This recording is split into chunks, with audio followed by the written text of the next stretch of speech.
Karagla bir evi sır.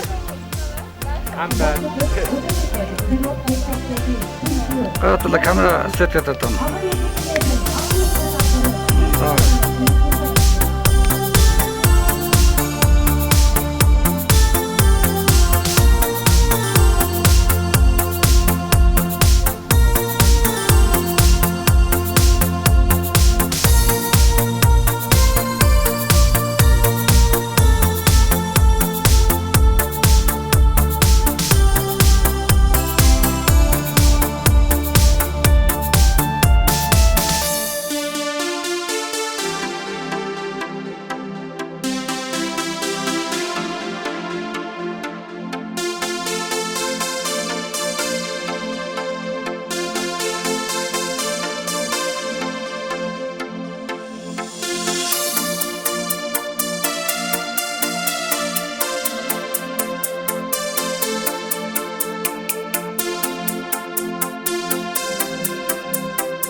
Bitirucu.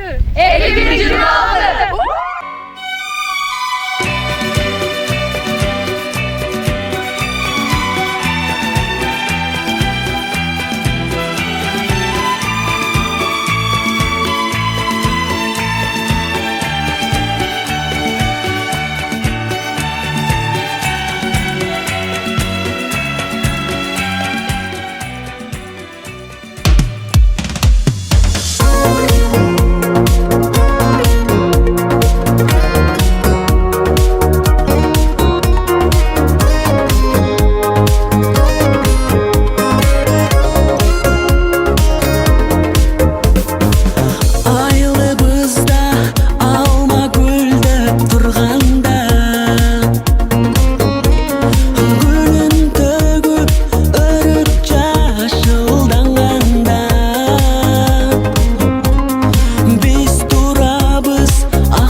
Жана урматтуу ага эжекелер, бүгүнкү салтанаттын эң толкунданган көз ирмендеринин бири келди. Азыр биз мектеп менен кош айтышып, чоң турмушка кадам таштап жаткан 11-класстын бүтүрүүчүлөрүн зор сыймык менен ортого чакырабыз. Бул жаштар мектептин үмүтү, ата-эненин сыймыгы, мугалимдердин үзүрү. Алар бүгүн балалык менен коштошуп, кыялдарга толгон жаңы жолго аттанышат. Урматтуу бүтүрүүчүлөр, жолуңар шыдыр, келечегиңер кең болсун. Кыялдарыңарга канат байлап, максаттарыңар орундалсын. Ар дайым бийиктикти багынтып, ата-энеңердин ак эмгегин, мугалимдердин үмүтүн актагыла. Келгиле дүркүрөгөн кол жабуулар менен 11-класстын бүтүрүүчүлөрүн тосуп алалы.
Республикасынын кийимини жаңырсын.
Андемесе бүгүнкү салтанаттуу линейкабызды ачык деп жарыялоого уруксат этиңиздер.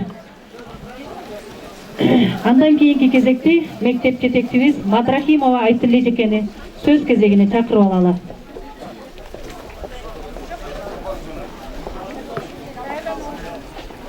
Кутмандуу кушубак кечиңиз, кутмандуу кушубак күнүңүздөр менен урматтуу бүгүнкү ушул салтанаттын катышуучулары, ата-энелер, жөгөмейли окуучулар, келген коноктор, педагогикалык жамаат.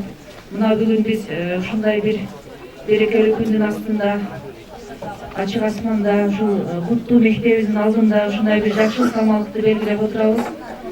Ушундай жакшы күндө сиздерге каалоорум дайыма тынччылык, ден соолук, жакшы маанай жүзүңүздөрдөн күлкү кетпесин, жакшы маанай кетпесин. Үй бүлөңүздөр менен дайыма ден соолукта, бакубатчылык жашоодо болуңуздар. Жакшылык күндөрдү дайым бирге көрүүнү бардыгыбызга насип кылсын. Ушул бүгүнкү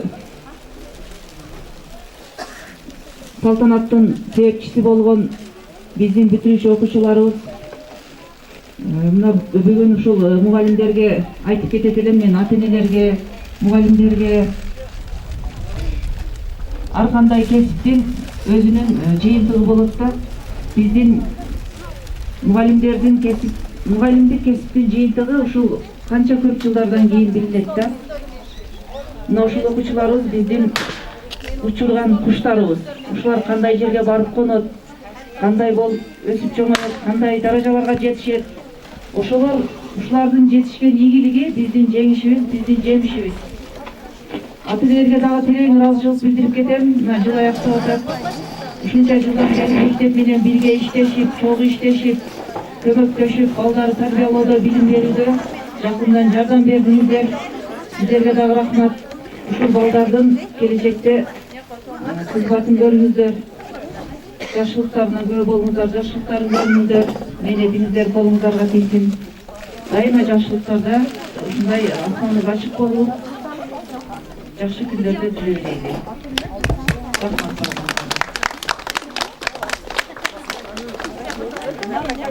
Билимдин алгачкы эшигин ачкан, тамгасын таанытып, колуна калем карматкан ардактуу класс жетекчибиз Токторбаева Батма эжекени ортого жылуу кол чабуулар менен чакырып алалы.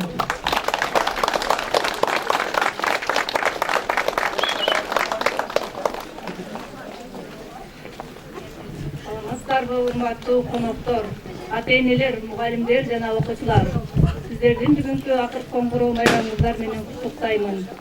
Бүгүнкү майрамдын ээлери бүтүрүүчүлөр. Акыркы майрамыңар куттуу болсун. Алгачкы мектепке кадам таштап келгениңерди күтүп алган элем. Кичинекей мотурайган балдар элеңер. Мына бүгүн 11-класста аяктап жатасыңар. Силерге чынден соолук, узун өмүр. Жогорку окуу жайларга өтүп, өзүңөр каалаган кесиптин ээси болушуңарга тилектешмин. Турмуш жолунда бактылуу болушуңарды каалаймын. Жолуңар ачык, келечегиңер кең болсун. Урматтуу бүтүрүүчүлөр. Класс жетекчи ар бир баланын жүрөгүнө мээрим төгүп, сабырдуулук менен билим берген асыл инсан. Сиздин эмгегиңиз келечекке жол салган чоң эмгек. Бар болуңуз арыбаңыз жетекчи. Андемесе кийинки сөз кезегин окуучулар үчүн экинчи ата эне боло алган, ар бир ийгиликти жүрөгү менен сезип, ар бир кыйынчылыкта дем күч берген, сабырдуулугу, акылмандыгы жана эмгеги менен урматка татыган кадырлуу эжекебиз Таштанова Венера эжекебизди кол чабуулар менен ортого чакырып алайлы.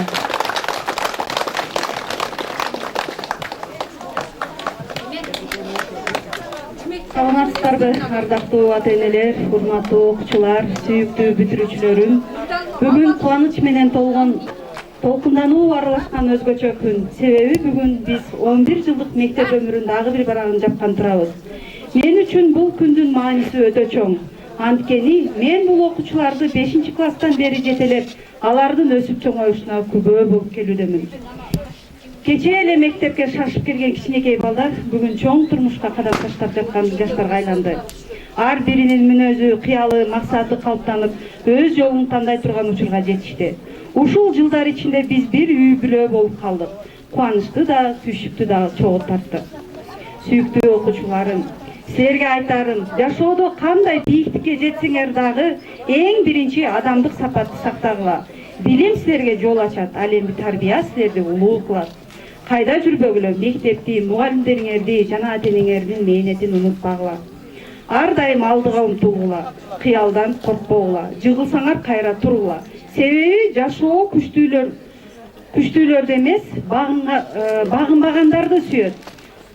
Урматтуу ата энелерим, бүгүнкү ийгилик биринчи кезекте сиздердин эмгегиңиздердин үзүрү. Балдарыңыздарды күнү түнү ойлоп тарбия берип, мектеп менен бирге колдоп келдиңиздер. Ар бир жыйынтыктын артында ата эненин мээрими, сабыры жана түйшүгү турат. Сиздерге терең ыраазычылык билдиремин.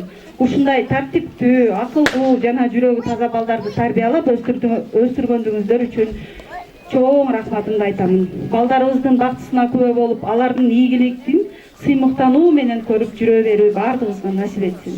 Бардыгыңыздарга рахмат. Ак жол силерге, сүйүктүү бүтүрүүчүлөрүм. Чоң рахмат, бар болуңуз эжеке. Андан кийинки сөз кезегин Бөрүбай Жакшыбаев атындагы филиалыбыздын 4-класска чейин окутуп, бизге 5-класска келип кошулган ардактуу окуучуларыбыз бар. Ошол эжекенин автоамганысын таныткан Бактияр кызы Айпери кызыбызды кол чабуулар менен тосуп алалы.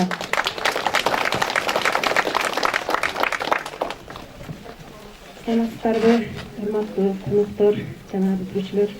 Баарыңыздардын бүгүнкү эң кубанычтуу болуп турган майрамыңыздар менен чын жүрөгүмдөн куттуктаймын. Урматтуу бүтүрүүчүлөр, силерге каалоом чынден соолук.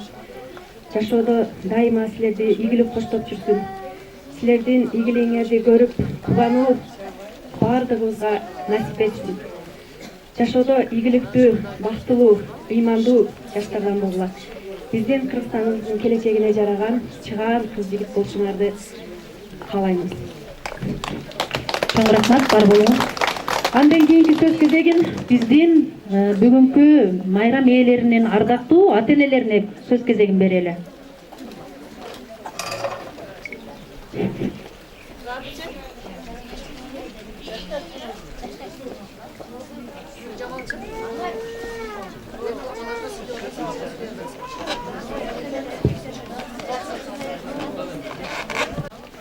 Şu бүтүрүүчүлөр, биздин айтарыбыз көп 7 жаштан келип 11 жыл билим алдыңар. Şu билимиңерге билим кошулсун. Şu эл журтту сүйгөн ата энени сыйлаган, келечекте ушу жакшы кадрлар болгула, кыргыз элине кызмат кылгыла. Ата энелер силерге ам рахмат, şu балдардын үзүнүн көрүмдө ага эчкелер рахмат силерге.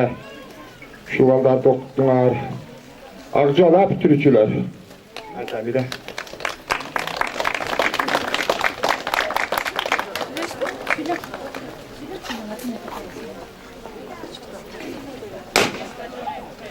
Kumanduk okutuşlar keçiңiздер менен урматтуу ата-энелер, жалпы коноктор, окуучулар, бүтүрүүчүлөр.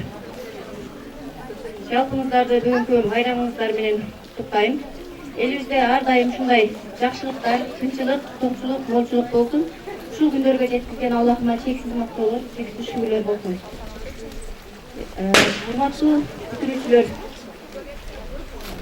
ушул жердеги баардык салоо тилектер, жакшылыктар силердин урматыңарга болуп атат. Силердин сый урматыңар болуп атат. Ушул күнгө жеткирген Аллага шүгүрлөр болсун. Эми баарыңарга жакшы тилектер, каалоолор болуп атат. Ушул жакшы тилектерди де Аллахым кабыл кылган болсун. Анан жакшы тилекке жетүүнүн эң негизги жолдорунун бири силер турмушта чыдамкай, сабырдуу, аракетчил болсоңор ушул жакшылыктарга жетет деп ишенем. Жана силердин келечегиңер кең, мен силердин келечекте Кыргызстандын өнүгүшүнө, өсүшүнө салым кошкон ата-эненин, мугалимдердин ишенимин актай турган балдар болушуңарга ишенем. Анткени мен силер менен мугалим катарында бирге ушул мектепте жашоону өткөрүп келдик. Андан силерге кең келечек, ошол келечектеги ийгиликтин жолдоруна калыппастан эмгектенип аракет кыла бергиле. Анан ушул жердеги мугалимдерге дагы баарыңыздарга терең ыраазычылык билдирем. Ушулардын билим алышына салым кошкон ар бириңиздерге Аллахым ден соолук, күч кубат, терең билим берсин. Ата-энелер силерге дагы рахмат, ыраазычылык, баарыңыздарга жакшылыктарды каалаймын. Баарыңыздарга рахмат. Чоң рахматтар болуңуздар эжеке. Анда эмесе кийинки сөз кезеги мектеп окуучуларына беребиз. Ардактуу окуучулар, 1-класстан баштап 11-класска чейин баардыгыбыз чыгып, ардактуу бүгүнкү күндүн ээлерине белегиңерди тапшырып бергиле. Куттуктоо айта турган окуучулар мага келгиле. Гүлдөрүңөрдү алып келгиле, куттуктай бергиле.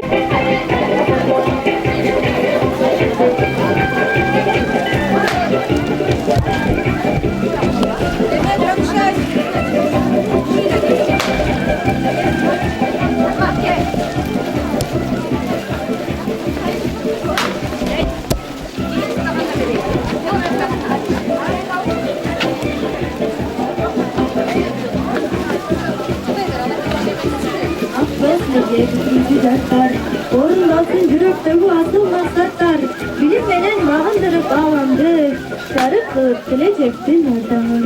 Мугалимдин эмгеги алтын чырак, жол көрсөтөт өмүр бою жаркырап. Акыркы комстун өмүр бою жаркырап, ата-энеңер тилек кылат ар дайым, күтөт силерден чоң ийгилик жакшар. Акыркы коңго үмүттүнү башталат эми турмуштун жаңы күнү. Биз 10-класстын окуучулары каалайбыз бакыт ийгилик ачык болсун туугар күнү. Бүтүрүүчүлөр, сиздер чоң турмуштун алгачкы кадамын аттаганы турасыздар. Турмуштун чоң кадамын аттаганы турасыздар. Кандаган максатыңыздарды, бийик чокларды багындырыңыздар. Келечегиңиздер кең болсун, окууларыңыздарга ийгилик, жолуңуздар байсалдуу болсун.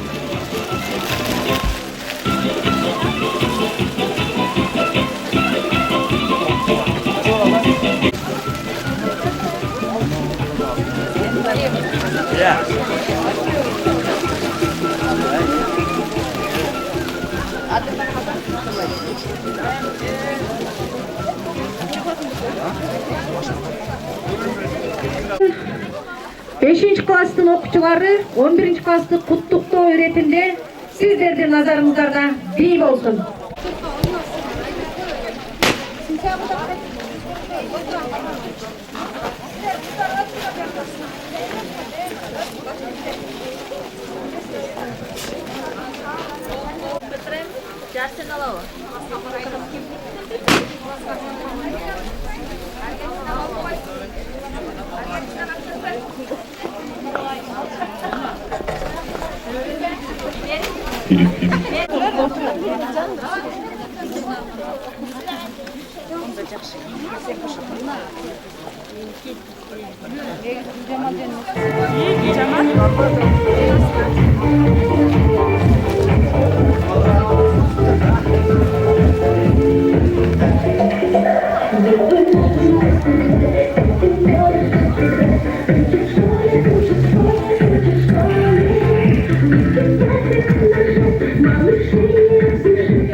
Урматтуу бүтүрүүчүлөр, алдыңардагы жол кең, келечегиңер жарык болсун.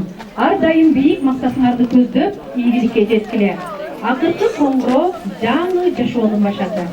Канатыңар талбасын, кыялдарыңар орундалсын. Ар бириңер ата-энеңердин, мугалимдердин үмүтүн актап, мекенибиздин татыктуу жараны болгула. Бүгүн мектеп менен кош айтышып жатасыңар.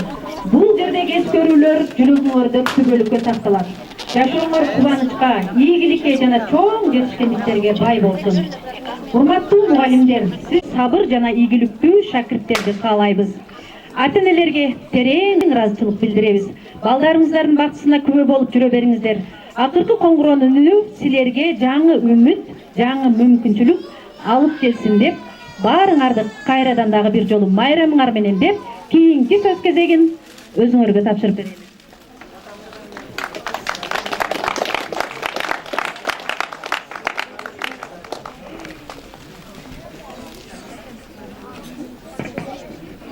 Assalamu alaikum, кутман урматтуу ага эжелер, кадырлуу ата-энелер, ардактуу коноктор жана биздин бүгүнкү кеченин баш кармандары, сүйүктүү бүтүрүүчүлөр. Бүгүн биздин мектепте өзгөчө күн. Бүгүн коңгуроо адаттагыдай сабакка чакырбайт. Ал бүгүн балалык менен коштошуп, чоң турмушка жол ачат. Ооба, кечээ эле мектеп осогосун тартынча каттаган кичинекей бүтүрүүчүлөр бүгүн бой жетип кыялдарына канат байлап турган кези. Бул мектепте канча күлкүгө, канча эскерүүгө күбө болдук. Бүгүн ошол эскерүүлөр акырын толкундаткан күнү. Мектеп бул жөн гана билим алган жай эмес. Бул биринчи дос, биринчи ийгилик, биринчи сүйүнүч, биринчи кыял башталган ыйык жер. Бул жерде биринчи тамга жазылды, биринчи ыр жатталды, биринчи жеңиштер болду, биринчи көз жаш төгүлдү. Эми ошол күндөр акырын эскерүүгө айланып баратат. Бүгүнкү коңгуроо акыркы коңгуроо, бирок бул акыркы чекин эмес. Бул жаңы турмушка башталган биринчи кадам. Урматтуу бүтүрүүчүлөр, силер бүгүн мектеп менен гана эмес, балалык менен, парталашыңар менен ар күнү эжи деген сөздөр менен кош айтасыңар. Балким, эртеңки коридорлор тынч болуп калат. Бирок силердин күлкүңөр, үнүңөр бул мектепте түбөлүк калат. Бүгүнкү күндө ата-эненин сыймыгы, мугалимдин мээнети, окуучунун кыялы бириккен. Урматтуу ата-энелер, сиздер бүгүн бала эмес, үмүтүңүздөрдү чоң турмушка узатып жатасыздар. Ал эми урматтуу ага эжекейлер, сиздердин эмгегиңиздер бүгүнкү бүтүрүүчүлөрдүн ийгилигинин негизи. Ар бир мугалим жүрөгүнүн бир бөлүгүн окуучусуна берет дешет. Бүгүн ошол жүрөктүн жылуулугу бул сахнада сезилип турат.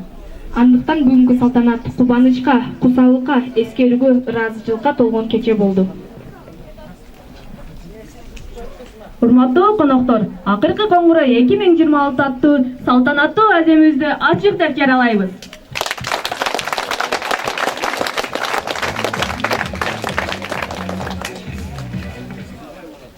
Урматтуу ага эжейлер, бүгүн биз сиздердин алдыңыздарда жөн гана бүтүрүүчү эмес, сиздер тарбиялаган уул кыздарыңыздар болуп турабыз. Сиздер бизге китептеги билимди гана эмес, адамгерчиликти, тартипти, сый-урматты үйрөттүңүздөр. Кейде катуу сүйлөдүңүздөр, кейде мактадыңыздар, бирок ар бир сөзүңүздөрдүн артында бизге болгон камкордук жатканын биз бүгүн түшүнүп турабыз. Биздин ар бир жетишкенибизде сиздердин мээнетиңиздер бар. Сиздер чарчабай сабак өттүңүздөр, биз үчүн сана аркадыңыздар, келечегибиз үчүн жүрөгүңүздөрдү арнадыңыздар. Урматтуу мугалимдер, эмгегиңиздерге таазим. Кайда жүрбөйлү, сиздер бизге билим, тарбия менен өмүр бою кош жүрөтсүз. Биз сиздерди эч качан унутпайбыз. Чоң рахмат сиздерге.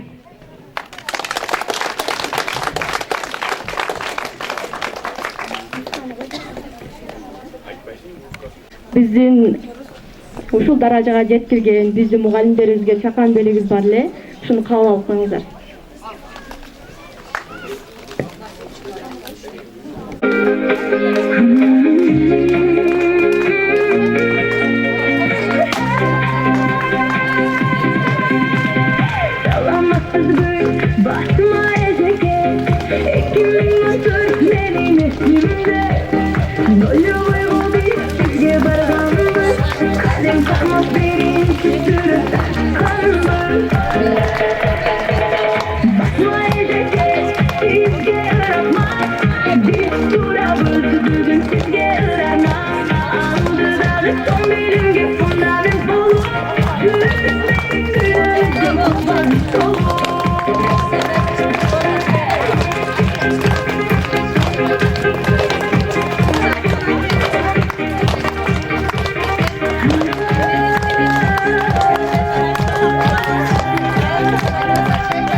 Kayda bir ağızlar boğuşasınlar.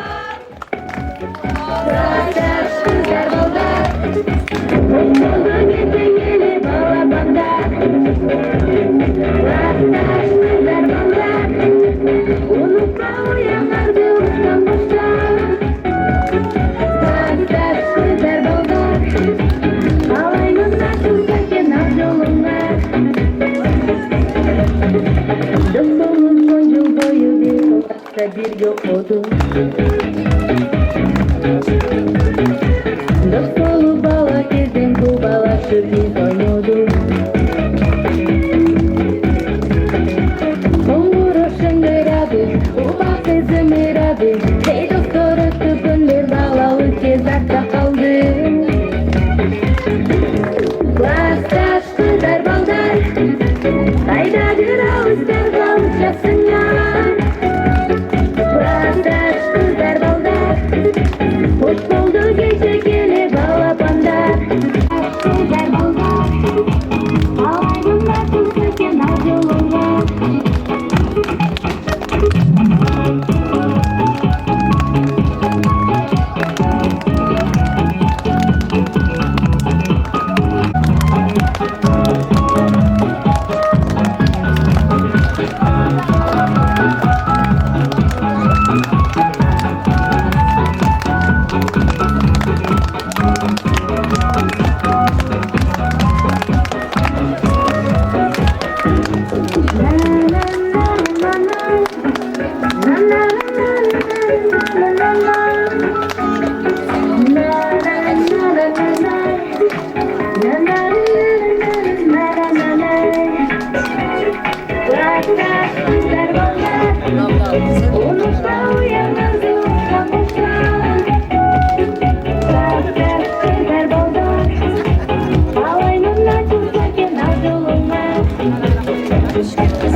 Бизди ушунча жыл коргогон, колдогон, дайыма бизге мындай жөлөк болуп турган биздин классташ балдарыбызга кичинекей чакан белегибиз бар эле, кабыл алып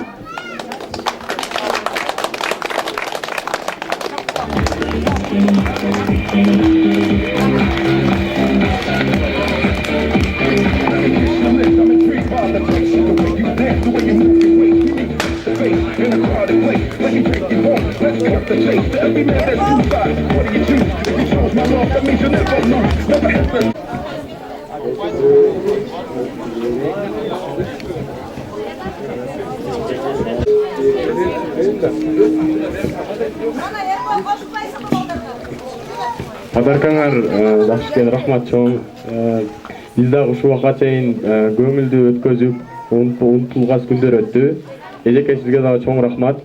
Биздин атыбыздан бизди эстеп жүрсүн деп дайыма биздин дагы силерге подаркабыз бар. Келегиз бар.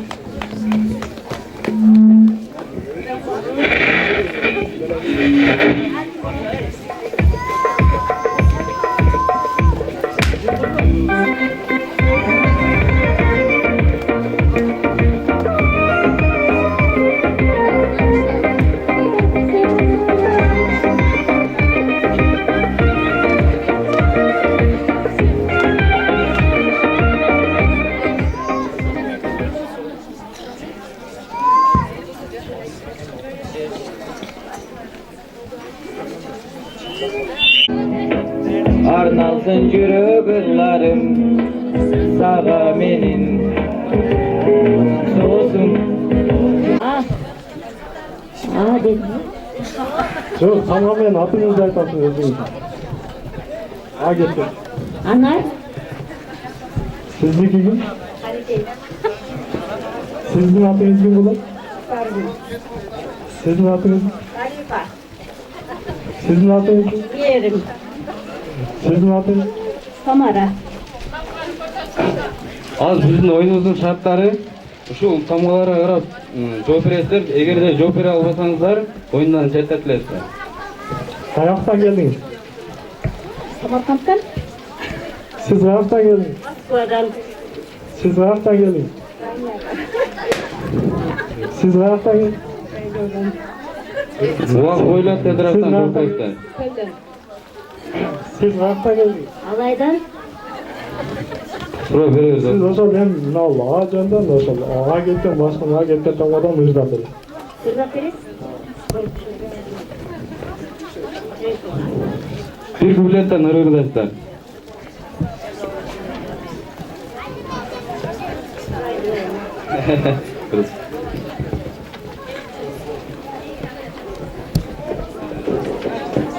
Siz ошол тамганын башынан бир мыждап берсеңиз жакшы болот. Баш тамгадан кеткен тамгаларда колуңуздарда бир куплеттен ыры.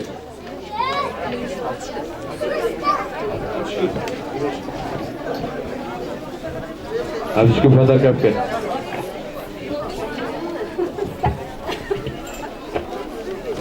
Эгерде билбесеңиз башка куплеттеги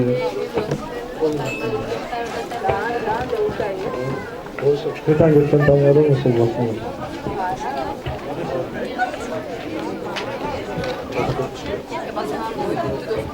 Qarab, qarab, qayradan seni tamab. Güttüm, güttüm, güttüm, güttüm. Yaldalın yaldızlıktan güttüm, güttüm, güttüm. Oldu. Hayır. Siz burada. Canımdan öptüm yılmayıp, yakarayım da kavşayıp.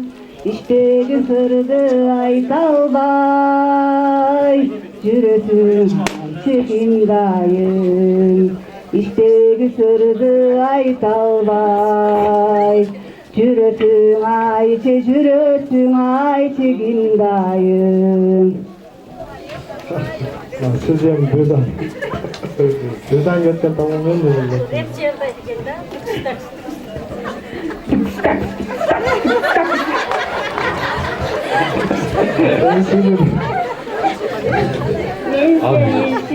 Birinci, ikinci, üçüncü orman. Seni dağılı suyum, seni yaştığımdan mutlaka olsun aylanıp çürüm. Seni suyum. Hem siz o şaşırmıyor burada.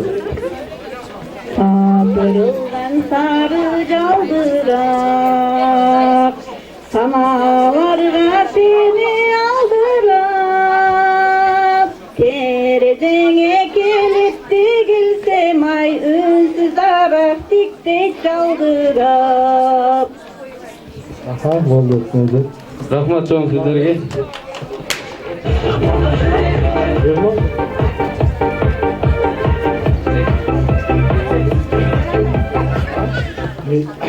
Siz hem uşul özenden mı nemeden? Qaysı nemeden geldiniz siz zaten?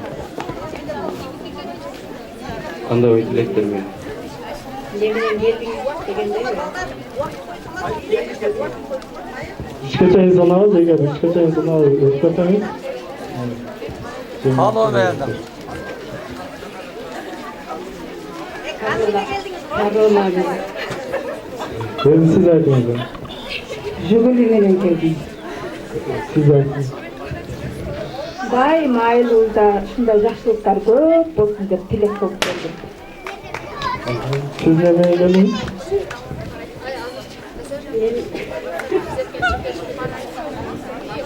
Naştır'da geldim. Ben Samolot'ta geldim.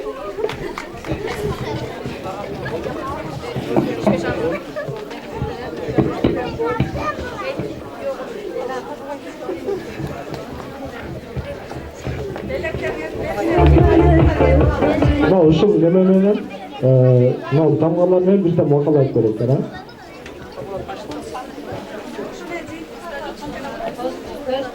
Kol batır. Siz. Жаңбыр менен жер көгөрөт, баса менен ел тоңойт.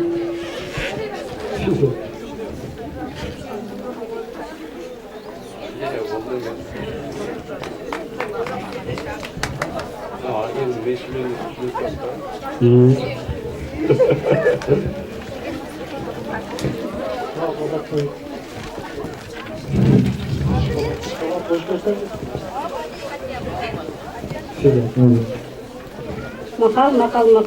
ayta bersen takal. Takal öyle kaldım kapmadım. Doğru, rахмат қатысып бергеніңіздерге.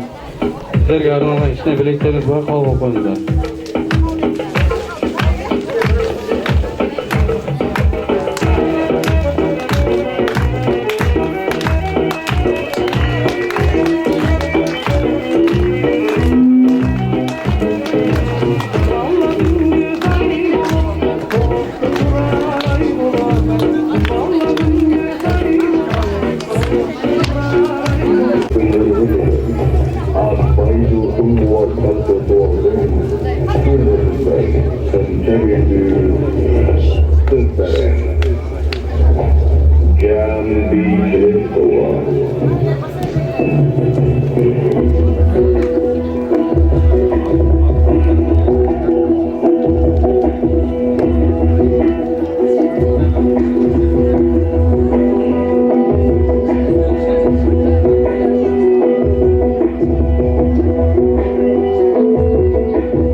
Азыр биздин көркү менен көркүн ачкан 3 таланттуу жигитти чакырып алабыз. Кол чалар менен тосуп алыңыздар.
Bizi Kuday koşkun çınar dostum ay.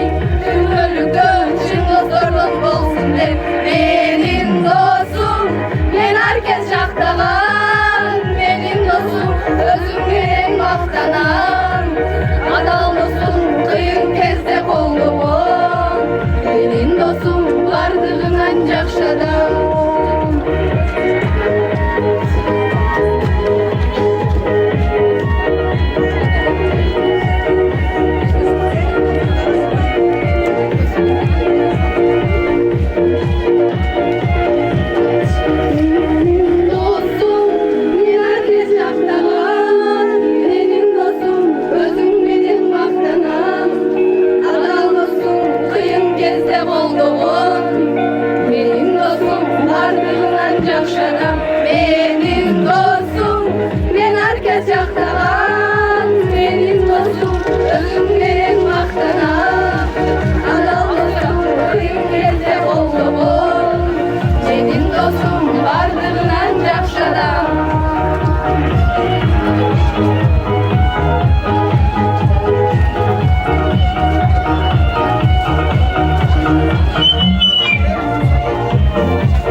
Kantemin mektebimde sağınbay, esimde hoş olucu son kumay. Kolumda kızıl güldür, en kızıl hoş ol gündür, o dilek oyunurga bay. Mektebimden okutkan ecelerim ağaylarım, sizlerge başım eğip tacım kılağım. 11 yıl bir okuduk, biz durganday bulup kaldık. Biz gemi buyruk gelip acıradık. Кайрадан эле урматтуу ага эжекелер, ардактуу ата-энелер жана бүгүнкү күндүн майрам ээлери. Мына биздин мектебибизде 20 жыл мурда алтын балалыгы менен коштошуп, канат көбүлөп учуп кеткен биздин 20 жылдык жолугушууга келген өзүбүздүн окуучуларыбызды кол чабуулар менен дүркүрөтө кошуп алалы.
Сыяктуу биз дагы кийинирээк мындан сонун жогорку деңгээлде өткөзгөнгө шарттарыбыз болсун ар бирибиздин.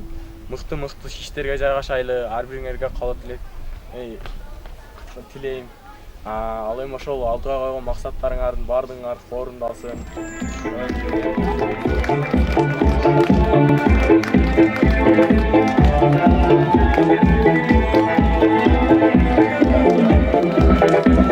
Ketika burung kita kalbai baret, bini-bini susah baltar ciri jauh. Sarunga kata nasang jembe dokum, kulgundu dasang kundu yekir tahu. Seksen segit suasa kah, birmen tepe colo bugal duyamastan. Karena aku sayur barkenade, irmaju mesti jadi barkenade.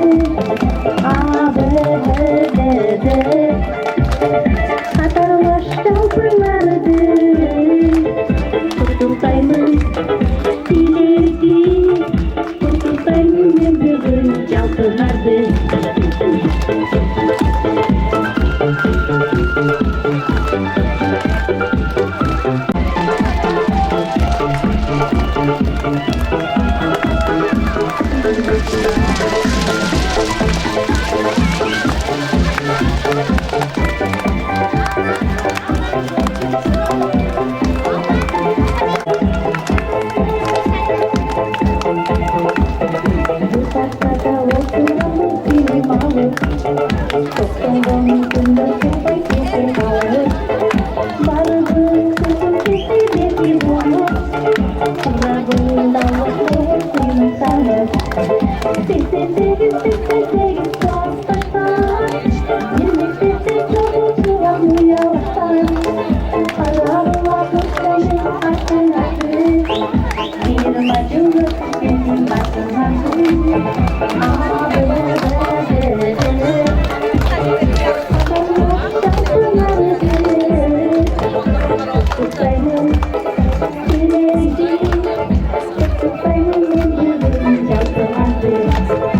Azemimizni ulantamiz.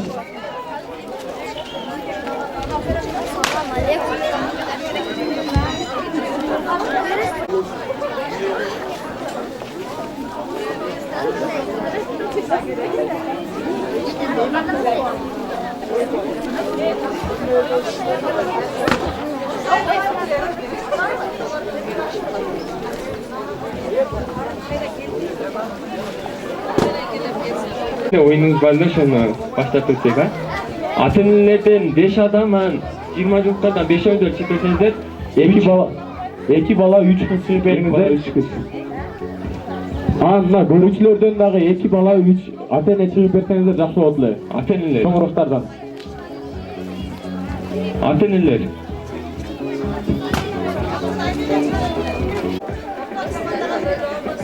Ова, команда мындай. Атенелер анан 20 журттарга бөлүнүп эткенде бөлүнүп алсаң, азыраак туруп. Azıcık çık oldu 5-5'te. Келе. Болду. Азыр эми телефон таап, алтын тиши бар адам менен сөзгө чыгып келесиздер. Турат. Бирек ачып кетиптелер. Böyle salaklarla bazen bazımda kalıyorlar. Ay biraz kandırdın. Ya gördünüz mü bu işte?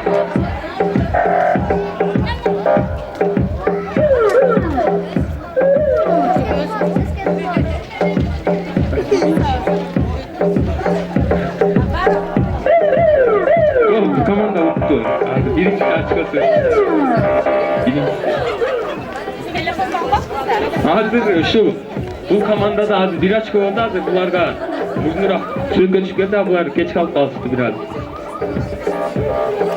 Эми кийин көңүл бурсак. Азыр.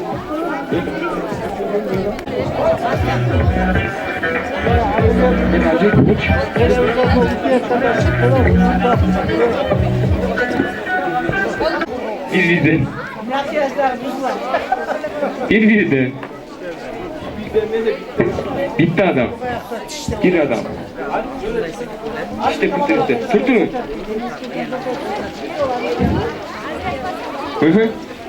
Başlarınızda. Oldu arka anahtar.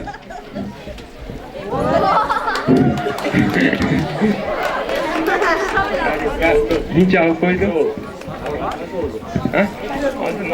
Ateneller bir, bekliler ağzı upayalı kalmış.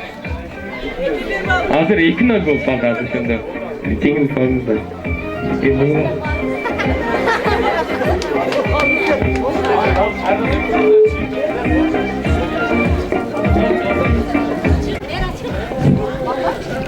Балдардан күрештіреді.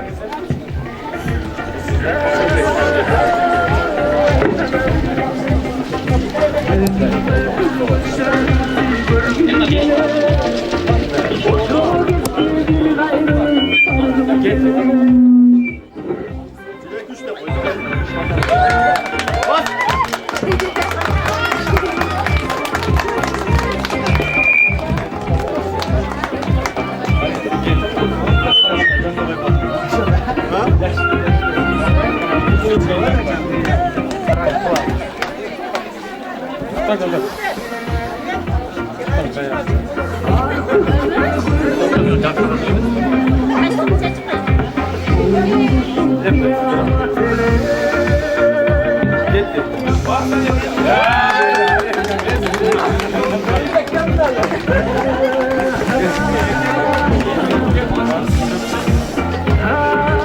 Очко саны 29 дегендер 2-1 болду.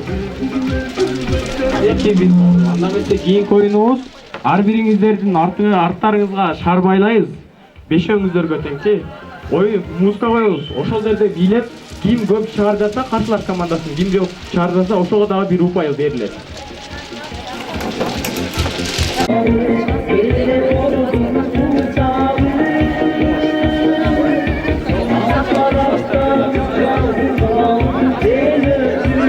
Дагы бир жолу кайталайм.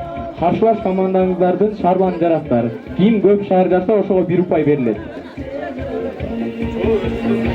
Karşılaş komandanız.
Bileğince. Oldu, Muskan ölçür. Muskan ölçür. Oldu. Hazır ошондо очко саны 3-1 болду. Азыр 2-2 болду. Азыр 2-2 болуп баланс болуп калды. Азыр акыркы оюнубуз 1-1ден шаар беребиз. Ар бир командадан мыктымын дегениңиздер чыгыңыздар, шаар беребиз. Ошо шаарды үйлөп жарып, ичинде суроо бар. Ичиндеги суроону таап келишиңиздер керек сиздер. Taap gelip nal жерде стол коебуз. Şu stolga kim birinci oturup alsa ошол жеңүүчү болот.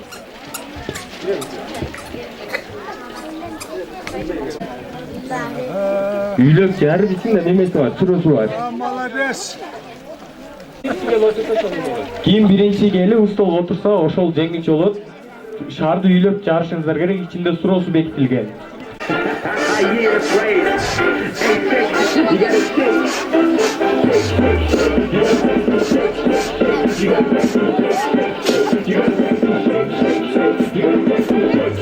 Ол менен кысмай жок.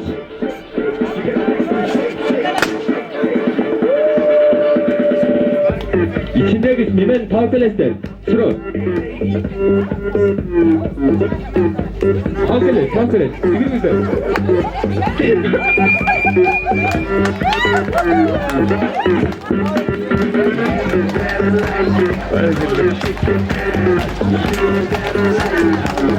Белектеме. Ушинтип 3-2 эсебинде 20 жылдар гол чалып коюңуздар.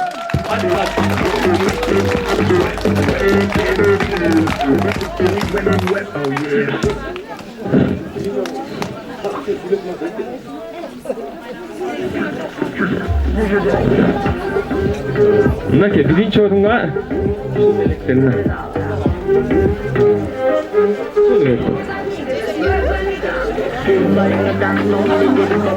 анда ушул биринчи орунга жеңишиңиздер менен куттуктайм, кол чалып койсоңуздар.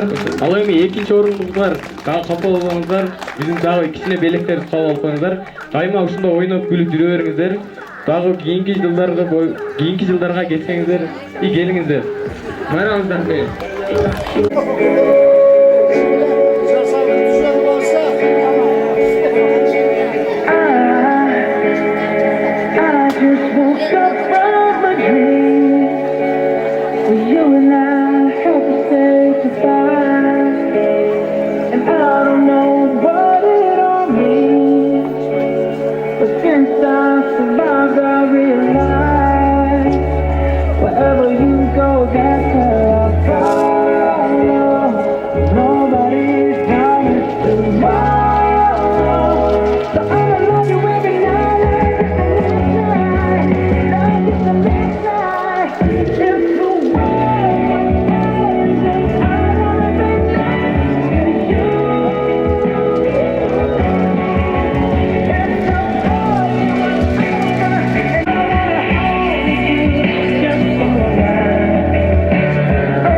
Азыркы коноктору бүгүн биз сиздер менен сиздерге суроо жана жооп ойношундай кылабыз.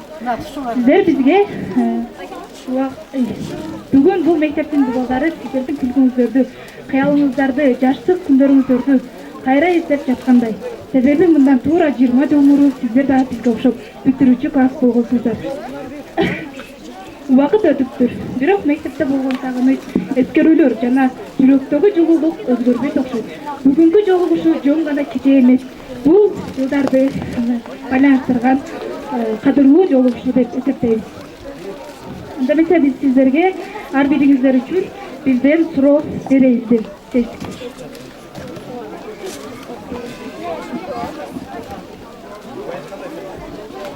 Бүгүн мектепке кайра келгениңиз үчүн кандай сезимде болуп жатасыз? Сөз менен айтыш экен. Абдан жакшы. Анда эмесе кийинки суроо сизге.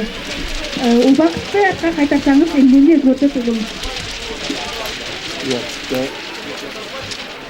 Убакытты кайтарыш үчүн кайра апам жашап. Абдан сонун суроо. Жооп. Анда эмесе кийинки суроо сизге. Мектепте эң сүйүктүү сабагыңыз кайсы болгон? Менин эң сүйүктүү сабак дене тарбия болгон. Бул дене тарбия баарыбыз эле сүйүктүү сабагыбыз болсо керек. Анда эмесе кийинки суроо сизге. Кыялдар орундалышы үчүн эмне кылат элеңиз? Нерсени орундап, баардык адамдарга жакшы сөз айтмакчы. Мектепте орундап үчүн баардык адамдарга жакшы тилек, жакшы сөздөр айтмакчы. Абдан жакшы. Бүтүнчүлөрдүн бүгүнкү байрамы. Макул. Анда эмесе кийинки суроо сизге болсун. Окуучулук кезде эмнелерди кыялданасыз? Окуучулук кезде ошондой көбүнчө эле ошо жогорку окуучага тапшырып, ошо өзүм каалаган эс болсун деп тилейт элем, дагы ошол тилегиме жеттим. Абдан жакшы. Анда эмесе кийинки суроо сизге. Сиз мектепте кандай мүнөзүңүз азырга чейин бар? Мектептеги мүнөзүңүз? Мектепте мен сабак учурунда чачымдан төрчүлүм, дагы эле бар ошол. Абдан сонун. Эми кийинки суроо сизге. Бул жашоодо сиз эмнени үйрөндүңүз? Бул жашоодо мен эне болуу кандай экенин, балага кандай бир мамиле кылууну, анан турмушта кандай адам болуу керек экендигин үйрөндүм. Рахмат. Анда кийинки суроо сизге. Сиз кайсы сабакты жакшы көрсөңүз? Мугалимге окшойт. Мен негизи физиканы жакшы көрсөм, мен деле. Жеңил акышым физика болчу. Мугалим мен баардыгын жакшы көрсөм. Сиздер азыр биздин ордубузга бүтүрүүчү болсоңуздар эмне кылмаксыздар? Кандай кеңеш бересиздер? Кечке окуй беретлик дейм. Жакшы жооп болду. Чоң рахмат сизге. Кийинки суроо. Сиз жаштык кезиңизде эмнени кыялданчуңуз? Жана мектепке көңүлүңүз болгонбу? Жакшы окуйм деп аракет кылгансызбы? Мен мектепте жакшы эле окуучумун негизи, бирок аябай шашылчумун. Тезирээк бүтүп кетсек экен деп. Мектептеги эң көп сиздин эсиңизде калган окуя? Бизде Айгүл эжеке айтчу да, ошол 11-ти бүткөндөн кийин бул коллежден киришиңерден кийин ойлонуп анан киресиңер дейт эле да. Эмне ондой дейт экен эжеке дейт элек, ошону азыр эми билип атабыз. Эми убакыт өткөн сайын ошону неме кылат экенсиң да, кандай болот деп. Окуучу мезгилде шоу качып кирип кете берет, азыр андай эмес. Абдан жакшы. Анда эмесе кийинки суроо сизге болсун. Сиз ошол бүгүн бул жерде отуруп кандай ойго келдиңиз? Рахмат, аябай жакшы суроо болду. Бул жерде кандай эмени элестетип тастап атасың да? Ошо жашы маанайда мындай бизди 1-класстан 11-класска чейин окуткан мугалимдер көргөнүнө сыймыктанып, жана ошо силерди көрүп өзүбүздүн 11-класста бүтүп аткан элестетип ушундай сыймыктанып отурам. Рахмат, сурооң аябай сонун болду мен үчүн. Абдан жакшы. Анда эмесе кийинки суроо. Сиз классташтарыңыз менен кандай кызыктуу окуяны өткөргөнүңүз эсиңизде? Классташтар менен көп эле кызыктуу окуялар көп болгон окуучулук күндөрдө. Акыркы бүтүп кетип атканыбыз дагы кызыктуу болуп турганбыз.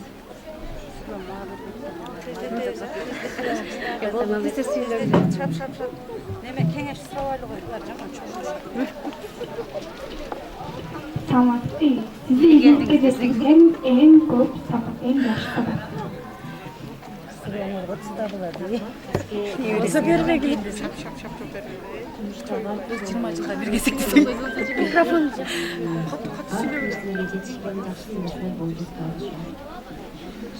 Убакыт негизи кыялдарга жетиш үчүн кандай сабактарды өзүбүзгө алышыбыз керек?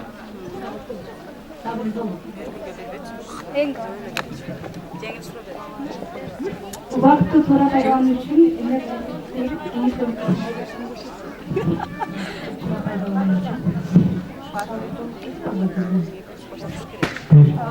Чоң рахмат баарыңыздарга, катышып бергениңиздер үчүн баарыңыздарга чоң рахмат. Ийгилик. Азыр биз ушун менен мектеп менен кош айтышып, мектептин ребесин дагы көрбөй калабыз. Ошон үчүн менин эчкеге сизге каалоорубуз.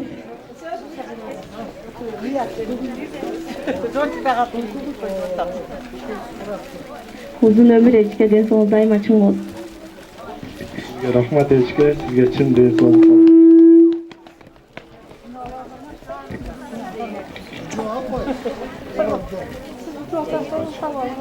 Эки дүйнө бактылуу болуң Ечке.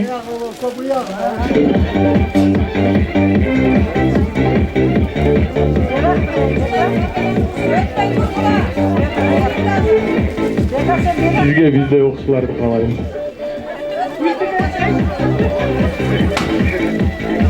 Биздин бактыбызга ар дайым бар болуң. Бакубат жашоо каалайбыз. Ар дайым ушундай билип жүрүңүз.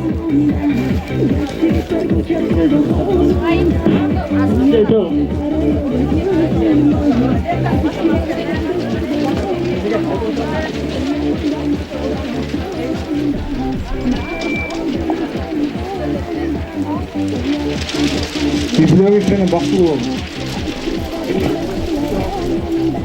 Жүзүңүздөн нур өчпөсүн. Балдарыңыздын бактысына бар болуңуз, ар дайым күлүп жүрүүгө Эчке сизге аябай жарашат күлгөн. Биз сизди унутпайбыз Эчке, сиз да бизди унутпаң, бактылуу болуң, өмүрлүү болуң. Өмүрүңүз узун болсун Ечке. Жүзүңүздөн жылмайып кетпесин.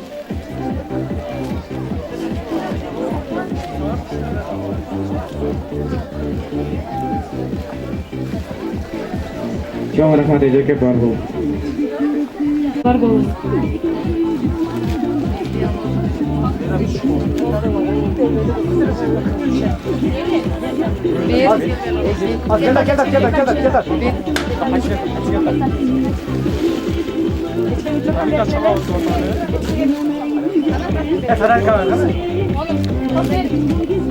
Сүйүктүү окуучуларым, бүтүрүүчүлөрүм, силерге ак жол каалаймын.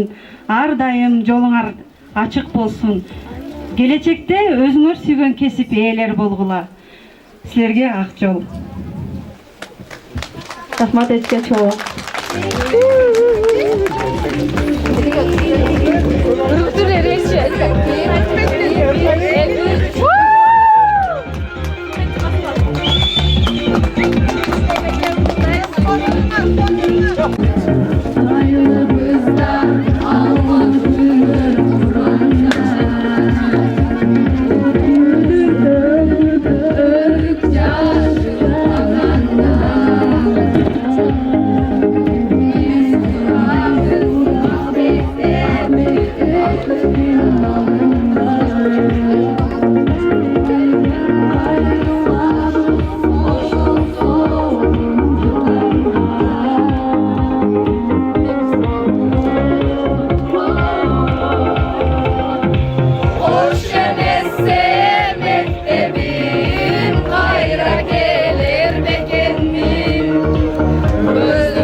Bir iki.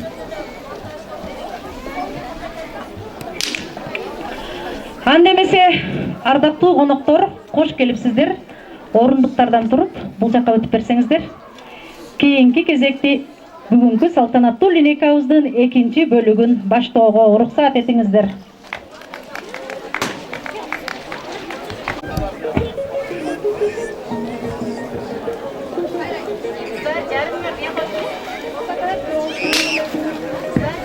Дагы бир жолу сиздердин бүгүнкү 20 жылдык жолугушуу кечеңерди чын жүрөктөн куттуктайм. Бул жолугушуу достуктун, өткөн күндөрдү эскерип, мугалимдерге болгон урмат сыйды дагы бир жолу даңазалаган өзгөчө майрам. Арадан жылдар өтсө дагы мектеп деген ыйык уя ар бир адамдын жүрөгүндө өзгөчө орунда кала берет. Бүгүнкү жолугушуу сиздерге жагымдуу маанай, жылуу эскерүү жана кубаныч тартууласын.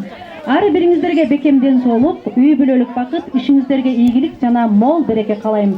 Жолугушуу кечеңиздер шаңдуу, берекелүү жана унутулгус болсун. Кайрадан дагы бир жолу кош келипсиздер деп, биз сиздерге Альбинаныкын ким бар, эжелери келип алып койсуңар? Альбина жок. Алып койгула. Ошол эле грамота менен, ошол эле үлгүдөгү грамота менен Токтурали Мамат Мусаевна. Ошол эле үлгүдөгү стипендия менен 5-класстын окуучусу Исманова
Саламатсыңарбы балдар?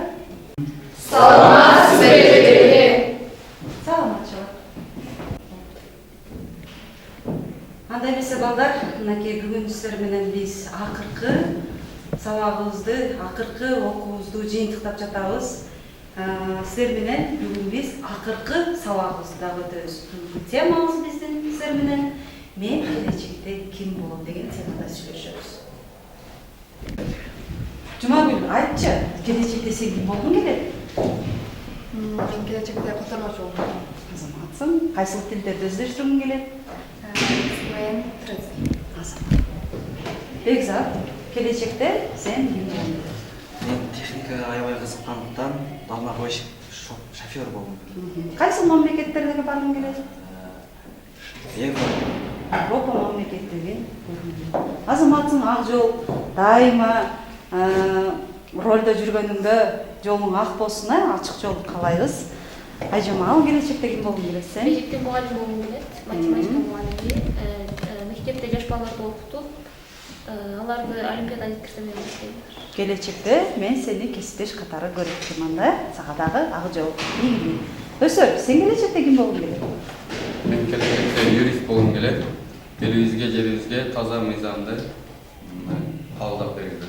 Азаматсың, биз сенден алдыда чоң саясатчы, мыйзам чыгарган инсан катары көрүүгө мосусуна. Зарипа, келечекте ким болгуң келет сен? Мен келечекте кичинекей отурган балдар тарбиялаган мугалим болгум келет. Ийгилик каалайм сага дагы. Жаңыбай, келечекте ким болгуң келет? Мен келечекте котормочу болгум келет. Англис жана саясий жана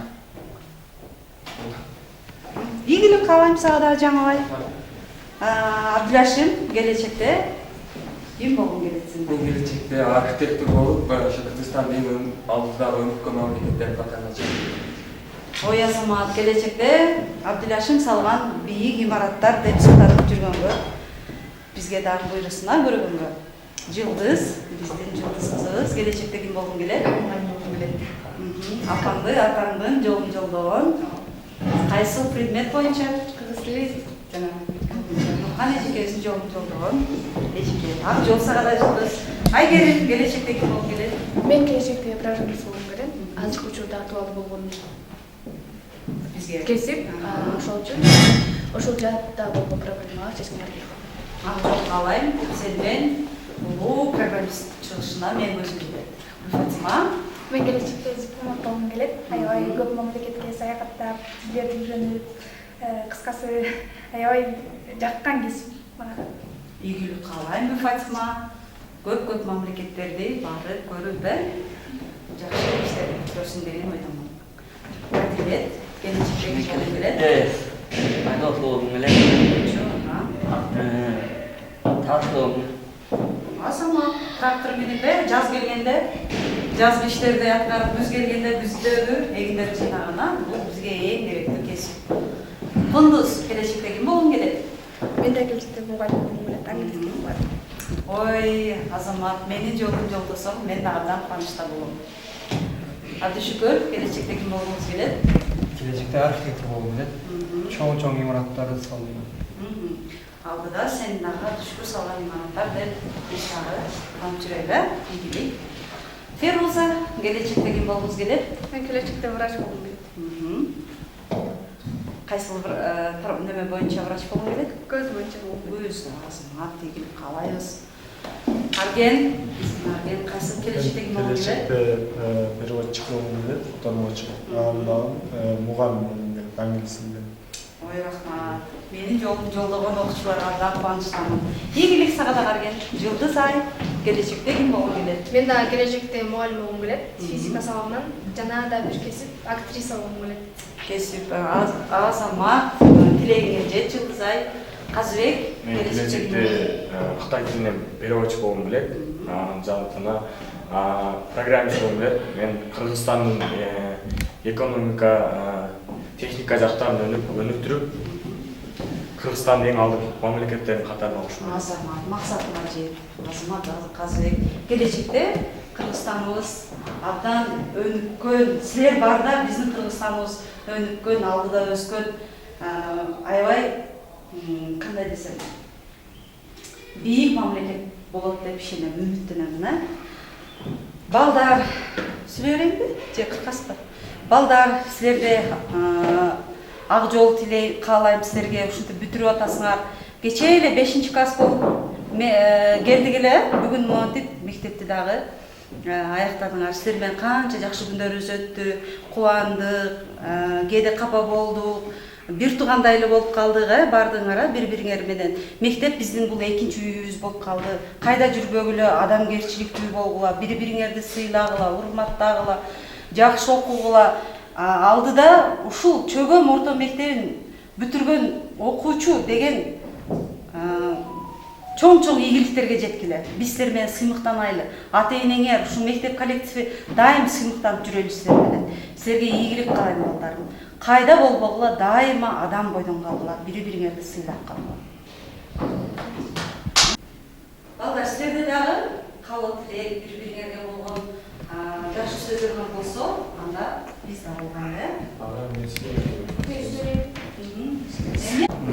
классташтарым, алдыга койгон максаттарыңарга жеткиле. Ар дайым оорубай, сыркабай, ден соолугуңар чын болуп жүрсүн. Жүзүңөрдөн жылмайып кетпесин. Ар дайым ата-энеңерди сыйлаган уул кыздардан болуп жүрөлү. Алдыга койгон максат каялдарыңарга жеткиле. Чоң-чоң окуу жайга өткүлө. Кудайым буйруп, тесиңердин жыйынтыгы жакшы чыгып калсын.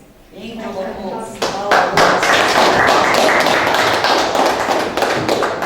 дагы кимдер каалоо тилектер бар? Кана айтабыз. Абилаши.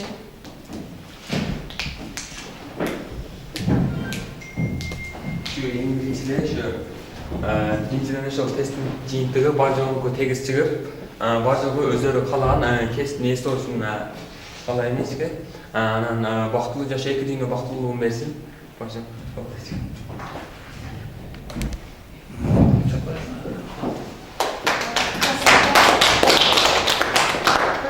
мен ар-бириңерге ийгилик каалайм. Баарыңарга ийгилик коштоп жүрсүн. Ар бириңер оорубай, сыркабай, ден соолукта жүргүлө. Узун өмүр, бирок ошол узун өмүрдүн ичинде өмүрүңөрдү текке кетирбей, жакшы илим алганга, билим алганга, аябай жакшы нерселерге умтулганга Аллахым насип этсин силерди. Силерге каалайт элем, эч качан арка кетпегиле, только алга жүргүлө.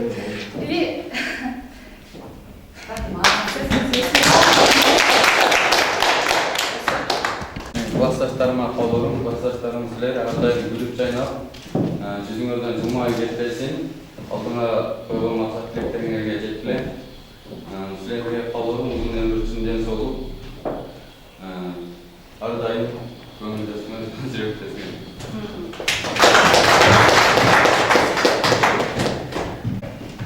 Классташтарым, достор, ушу биринчи эле адамга ден соолук керек, ден соолугуңар чын болсун. Баарыңардын окууңарга ийгилик. Ушу жертадан көп балдарды алып өзүңөр мындай ойлогон бир келечектин бир башынан кармап, ушул үй бүлөңөр менен бактылуу ушу өмүр өткөзүп, мындай тынчтыкта, аманчылыкта ушу менен 20 жылдыкта чогуу жолугуп калабыз деген үмүттөмүн. Ошон үчүн силер менен жолугушканча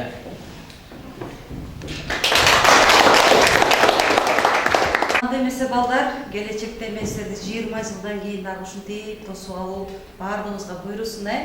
20 жылдан кийин силер дагы кесип ээлери болгула. Азыр кайсыл максатты койсоңор, ошол максатыңар орундалып, 20 жылдан кийин баардыгыңар толук бойдон ушул жерге келүү баардыгыбызга буйрусун. Сабагыбыз, соңку сабагыбыз ушинтип жыйынтыкталды балдар. Кош болгула, ак жол силерге. Кош болгула.